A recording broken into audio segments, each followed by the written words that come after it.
Good morning, students. Let us discuss today with theories of emotions and a new concept called happiness, which is called as subjective well-being.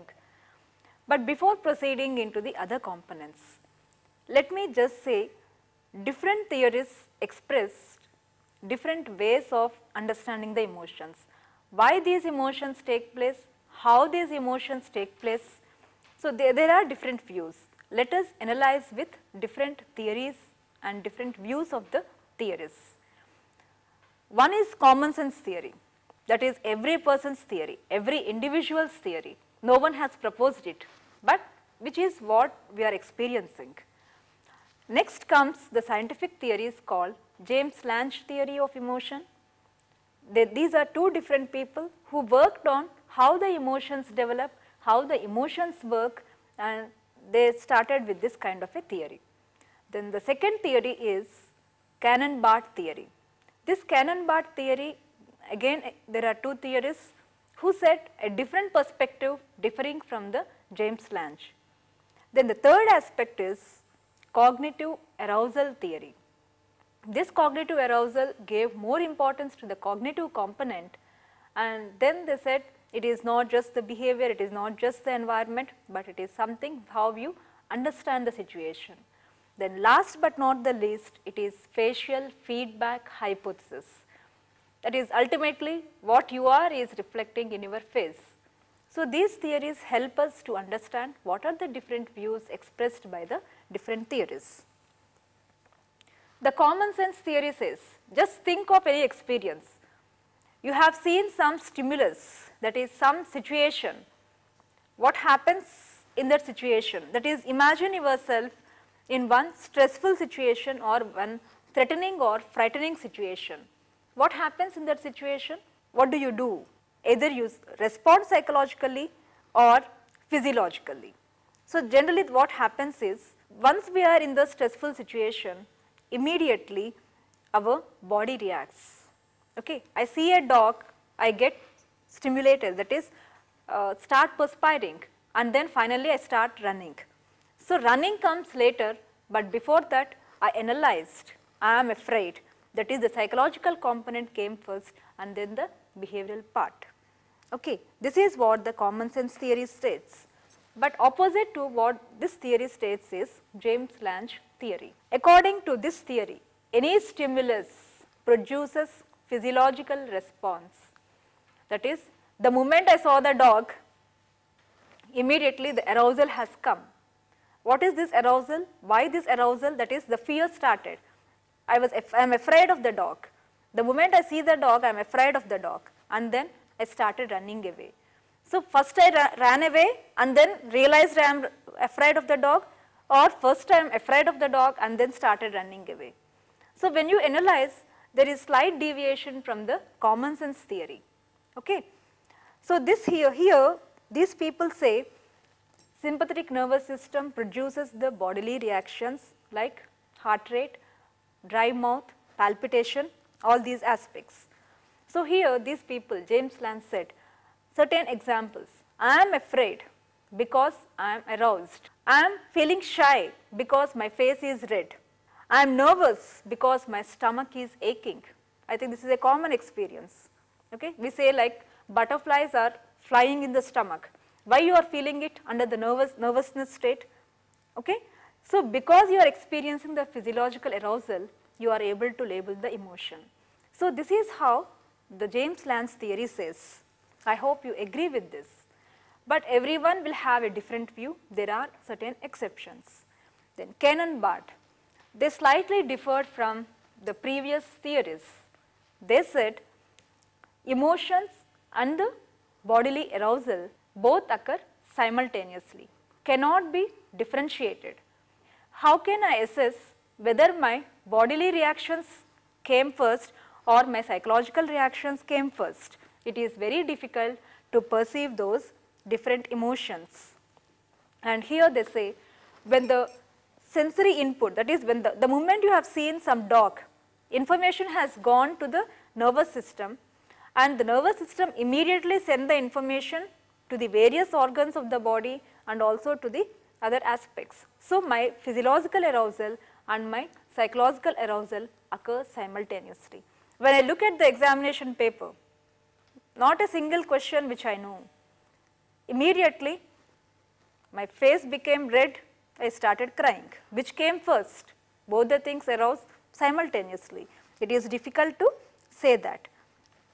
But quite different from this Cannonbaugh theory is cognitive arousal theory of emotion. We say like cognitions influence our feelings. Sometimes emotions influence our cognitions.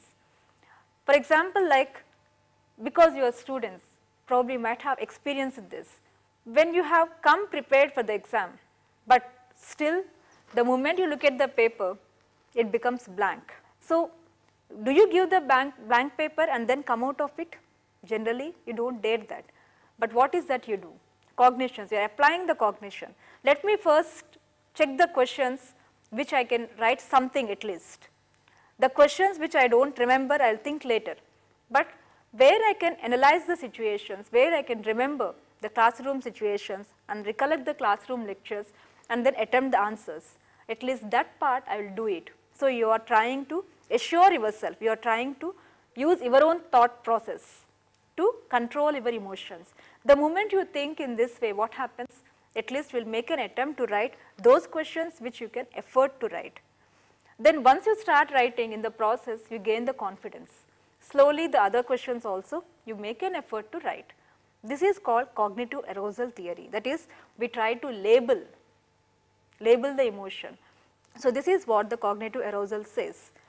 So, here one of the two theories, that is Schachter and Singer, they said the physical arousal and also the labeling occurs based upon your previous experiences and the environment. The same thing, for example, you were into the interview board. Before facing the interview board, you had an interaction with the other candidates. You felt all of them are very competitive than you. Immediately the stress increases. So, what happens? Will you just come back without attending the interview, or will you try to spoil the exam, that is facing the interview? No, but you try to reassure yourself. How you are labeling it? It depends, it varies from individual to individual. Okay. The moment I feel, okay, they may be good in one aspect, I may be good in another aspect. So, let me project myself in the areas where I am more strengthened, and then when you are doing it, the stress or the intensity of the fear will be reduced. This is called labeling the situation. Okay. So, in this theory, according to this theory, how you are appraising, how you are labeling the situation, that is more important. Then last but not the least theory is facial feedback hypothesis of emotion. Always we have to accept the fact that face is the index of the mind. Though verbally you may not say what sort of emotions you are experiencing, the face reflects it, whether it is happiness, joy, anxiety, stress, whatever it is. So, naturally we can infer, if you can focus on the facial expressions of the person, you can infer what sort of emotions the person is experiencing and what intensity of it is. Generally we say, when the person denies, I have never expressed any anger on you.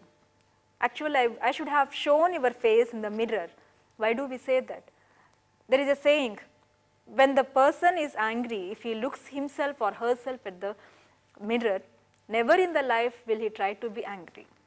Okay? Because the muscles, the expressions, all these things make even a beautiful person into an ugly person. For that reason we say face reflects, face is like a mirror. Whatever expressions you are exhibiting, that as it is, they are reflected in the face. Happiness is one of the most prior concept among the emotions. Suppose if I ask anyone, how happy are you? How satisfied are you with your life? What sort of an answer do you think would be coming out? Fortunately, across the world, when these two questions, simple questions are asked, how happy are you? How satisfied are you with the life, with your own life? Majority of the person, that is around 80%, said we are quite happy and quite satisfied with their life. Then if majority, that is 80% of the people have said that they are quite happy and satisfied, then why this problem of unhappiness, depression, sadness lack of adjustment. It is not that they are completely happy, but the basic tendency among the human beings to be more positive and optimistic towards their life. That is the philosophy of each individual, and especially in the eastern countries, which is making them feel happy forever, though they are unhappy momentarily. So, this is something, a positive sign which we have to understand it. And if we have to define what is happiness, can we say that wealthy people are very happy? Can we say that wealthy people are not happy but poor people are more happy? Can we say women are more happy and contented than male? There are no common points as such, but definitely there are certain myths and misconceptions related to that. Generally they say a poor person is more happy than the wealthy person because he need not or she need not worry about number of things, but there is both sides, whether he is a rich person or a bad person, it depends ultimately upon your basic nature. So, happiness is nothing but it depends upon your state of well-being and how contented you are. But when you are happy, you will get number of things, that is the way you are perceiving others. You try to be more understanding to the others. You try to be in a healthier place, you try to look more healthier and satisfying, and in a happy mood you are also able to take more constructive decisions. And happy people are likely to be more altruistic than others. Because I am happy, because I am contented, whenever anyone comes to me, I try to generate my happiness even to the other people. This is likely to be developed among all the human beings. But how can we inculcate the happiness in the individual's life? What factors play an important role? As we discussed, the basic nature, that is any human being, however stressful he is, however bad he is, the basic tendency is to be more positive towards the life. Okay, that is the attitude which makes the person push on towards the other aspects of the life. But at the same time, every part of the personality, that is whether it is happiness or attitudes or intelligence, always has the genetic basis. Happiness is also something which is hereditary. Probably you may be feeling like how happiness can be a hereditary basis, can have a hereditary basis. But definitely if you see like in the among the family members, if you always see mother and the father trying to be more optimistic in the situations, children also learn those things, and that can be later on when the same trait is inculcated, that becomes a part of the hereditary also. So, some have an inherent tendency to have pleasant and positive temperament. The third factor which influences our happiness is personality. Ultimately it is every individual is unique. How you are assessing the life, how you are taking the things into your hand, all these things also play an important role. Can we say introvert is more happy or extrovert is more happy? Generally we say extroverts because they work with the or they be in the group of the people, they always tend to be happier. But all these are misconceptions. As long as you are emotionally stable, emotionally try to understand yourself and also understand others. And if you are seeking affiliation, that is the company of the people, I cannot stay alone without my family members for a longer time, or I want always some company or the other. I cannot sit in loneliness. Why this kind of silence? I can't bear this silence. These are like immediately people try to seek the company of the people, that is affiliation motive is high. And similarly they say by nature if you are very positive, if you are an extrovert and avoid worry, uneasiness and other things, you tend to be more happier. But definitely here, whether it is an extrovert tendency or introvert tendency, it is more than that, it is your view of assessing the situations which is very important. Then how the happiness can be reached? People cannot be aimless. Okay, 2008 is also over, but I didn't do anything. The whole year has been wasted.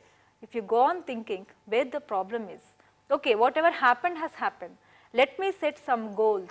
Goal setting is very important.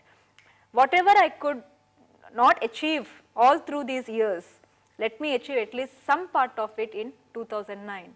and how you have to set the goals in a very smart way. That is, goals should be specific, measurable, okay, achievable, then realistic and time bound. So, by 2009 December or by 2000 August, I need to complete this, I need to get into this job, so and so job. Not the goals should be vague, it should be very clear and concrete, and they should be achievable. And how you would be achieving the goals? You should have the resources, physical resources, that is your energy, your stamina. If you have to do number of things in a day, you have to pick up that physical energy. Financial resources, you need not be a millionaire or a wealthy person, but still whatever minimum expenses you need to bear, you should have the financial resources. And more than that, the psychological support which you are trying to get by yourself. So, through these you will be able to reach the goals. Once you reach one goal, the happiness that it produces will make you motivated to move towards the other goals. Then external conditions. Definitely, though we say we should have control over the situations, always it may not be possible. Like certain external conditions. You wanted to go for a interview, but unfortunately at that day the trains were late or the flight was late, you couldn't reach on time. Can you control these situations? No, completely out of control. So, you need not worry about these situations over which you do not have any control at all.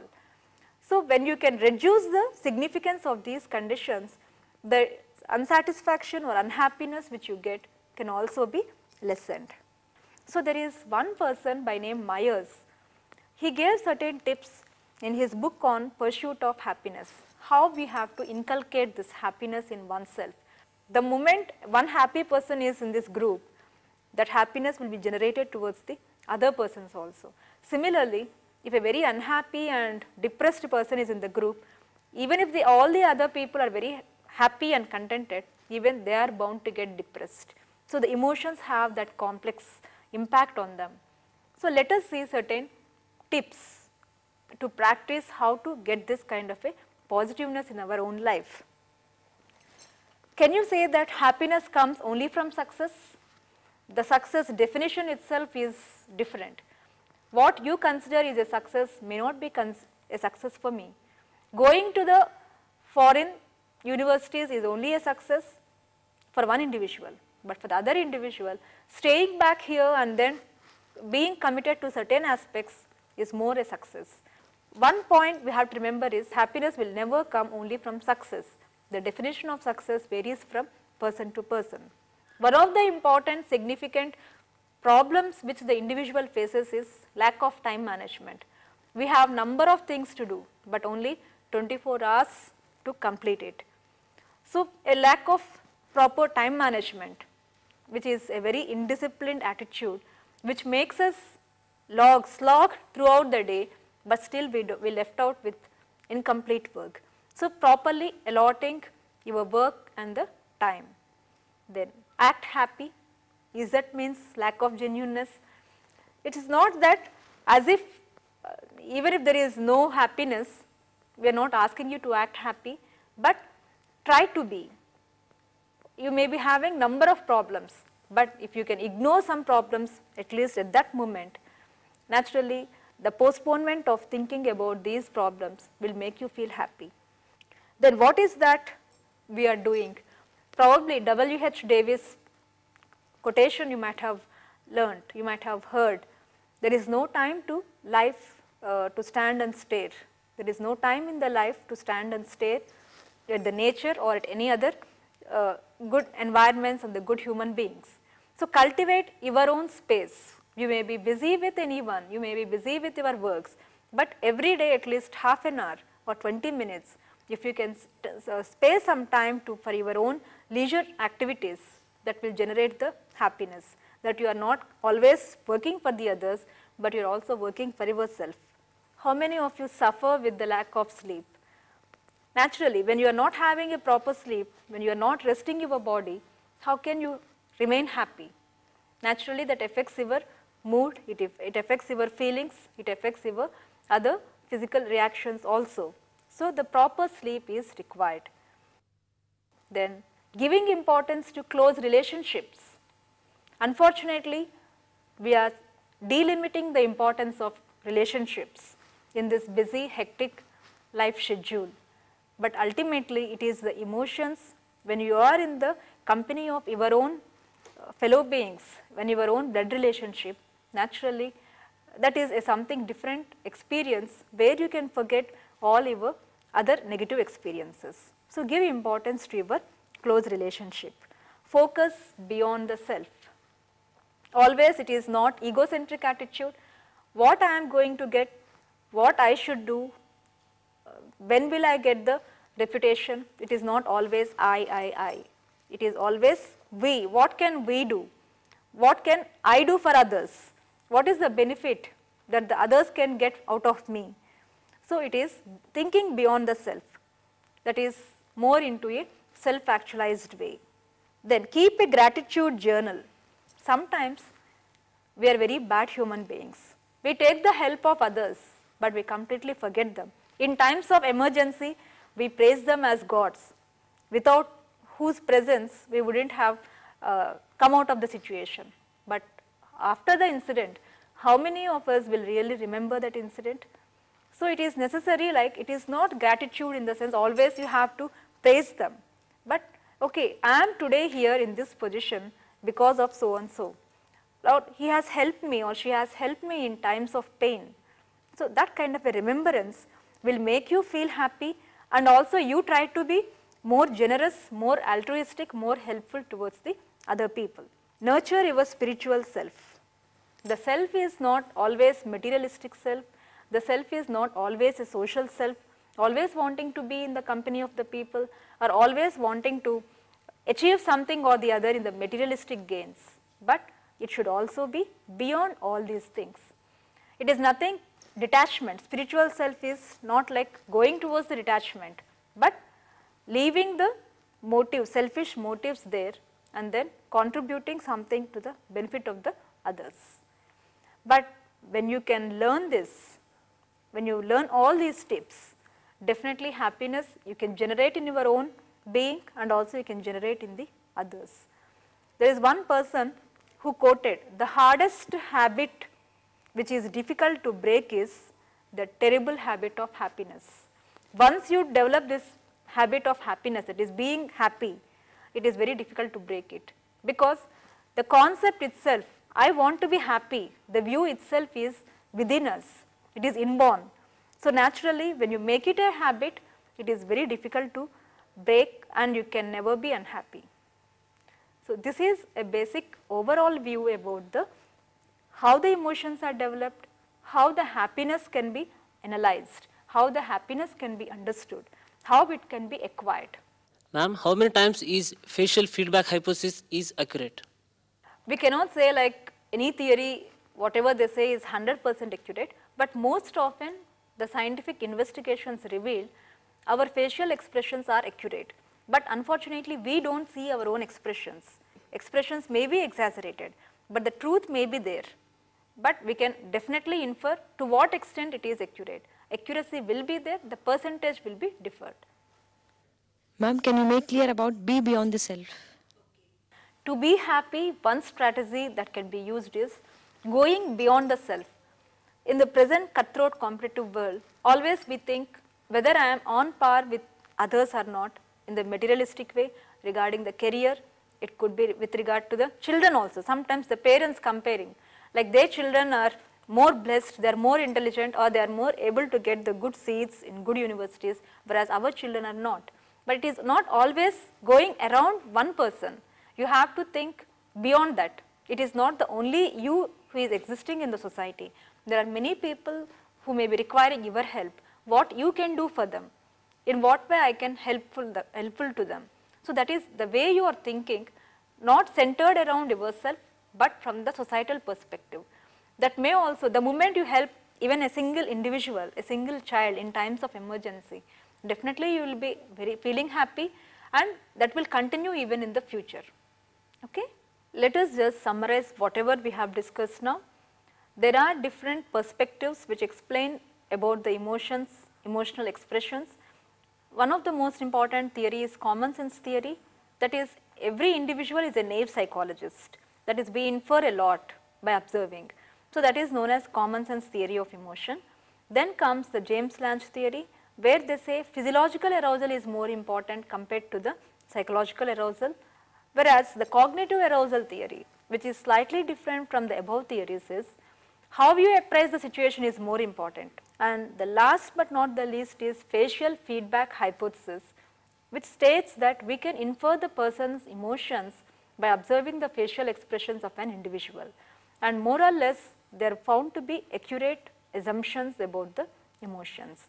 And the last concept is happiness, the subjective well-being of an individual. It is nothing but how happy or contented you are with the life. So, if you can understand this, naturally you will be knowing how you can enhance the happiness. I hope you will practice these tips and enhance your happiness, and eventually which leads to the happiness of the others. Okay?